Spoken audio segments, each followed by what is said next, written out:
Hey everyone, so I gotta tell you, I'm pretty bummed out. Honestly, a little bit pissed off about the price of supercharging these days. It has gone up substantially. All right. I was planning a trip from Chicago area down to Arizona, about 17 or so 100 miles, and it was going to cost me $250 one way. All right. $250 one way. This is with we just had a slight decrease in the cost of supercharging, from what I understand. That's with that. $250 one way, $500 round trip. $500 round trip to drive an electric vehicle to Arizona and back? Come on, all right? Look at plane tickets, all right? I did $120 round trip. $120 round trip. Even United Airlines. Now this is at the time of filming, okay? 220, 218, I think round trip on United.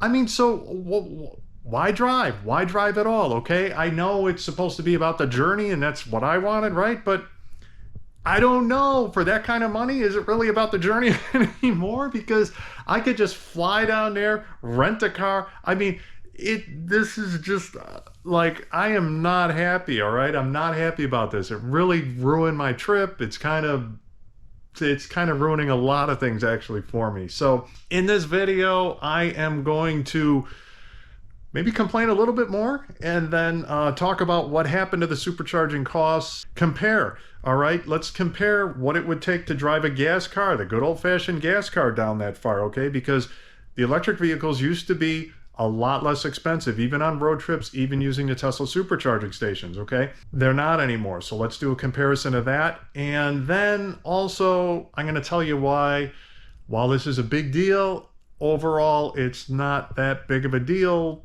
especially for me, and we'll get into that, okay? So yeah, anyway, let me show you what I learned. Supercharging.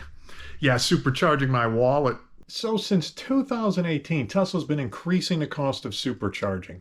In that year alone, most regions saw their rates increase by 20 to 40%. Some went up as much as 100%. Then in 2019, rates went up about the same, 20 to 40%, only this time globally. Rates are up again and are now 3 to 4 times a local consumer rate. I pay about 12 cents per kilowatt hour at home, and superchargers in my area that I looked at are 38 to 52 cents. So this is a massive multiple, and a lot bigger of a multiple than it used to be. Some of the areas are charging by time and not by kilowatt hour, but the costs have increased either way. Tesla says that it wants to use revenue from the supercharger network to expand it with more stations. Well, I guess we just gotta believe that. Let's get back to my ruined road trip and compare these new prices to what it would cost to drive a gas car on the same trip. Oh, and I just looked at a previous trip, my last road trip in 2020 to South Dakota. It was $112 for 2,100 miles. That trip today would cost $374. I mean, that's over triple the cost.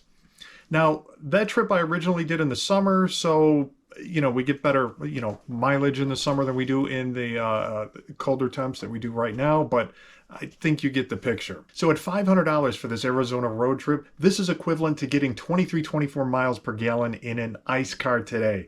ICE car, gas car. At today's gas prices. I mean, what?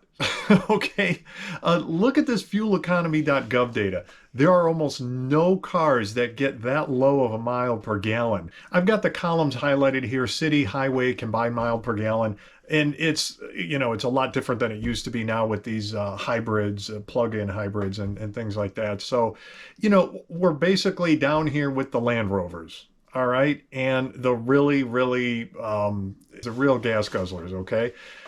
If we don't have to get far at all before we hit 24 miles per gallon. We're at the bottom of the barrel here with cars. And that 24 miles per gallon, that's like the worst that they get. As we scroll down, it quickly gets better and better and better. I mean, nothing gets 24 miles per gallon. Now, keep in mind, I'm comparing a couple different things here. I used the initial comparison of it costing $500 with me driving much faster, 75 to 85 miles an hour. All right. And this is all using a Better Route Planner. If you've ever used Better Route Planner, it's an incredible tool, but you can put a lot of things in there. You could put the weather gets put in there, any additional weight that you have in the car. You can put in there what your car typically consumes at 65 miles an hour. So you can add a lot of variables, your start charge, your ending charge, where you want to, your lowest level of charge, your highest level of charge, and then basically how fast you're going to be driving. As a percentage. So the two different things that I compare, when I quote the $500 round trip number, that's basically driving, again, is between 75 85 miles an hour. Then if I stick to 65 miles an hour, which is where that data comes from, the government data, the fueleconomy.gov data, it goes only down to 230 one trip, 460 round trip. All right. It's not that massive of a difference in cost. So, and then that brings it up to, I think, 24 miles per gallon, whereas the other is, equivalent to 23 miles per gallon. And then you can see how I backed into that number to get the 23, 24 mile per gallon number by using this website. It's calculator.net, fuel cost calculator. And, you plug in the trip distance, 3,480 miles, fuel efficiency. Well, and then you put the gas price in. Current gas prices at time of taping his was about $3.50 a gallon around the nation. And then you start plugging in different fuel efficiency numbers, 23, 24, until it gets up to the cost, the comparative cost at $500, and see where it gets you. I had to plug in 24 to get $500. So if I plug in 25, I can get $487. So actually, I think we're up to about 26. Yeah, we're at about 26 miles per gallon then. And when I originally did this, the fuel prices were higher. That's what changed this. Sorry, I'm taking so long to tape this thing that the numbers keep changing. Fuel prices keep dropping. When I did this before, it was about $3.75 a gallon. Now we're at $3.50. So we're looking at getting about 26 mile per gallon if we stick at 65 miles an hour, okay?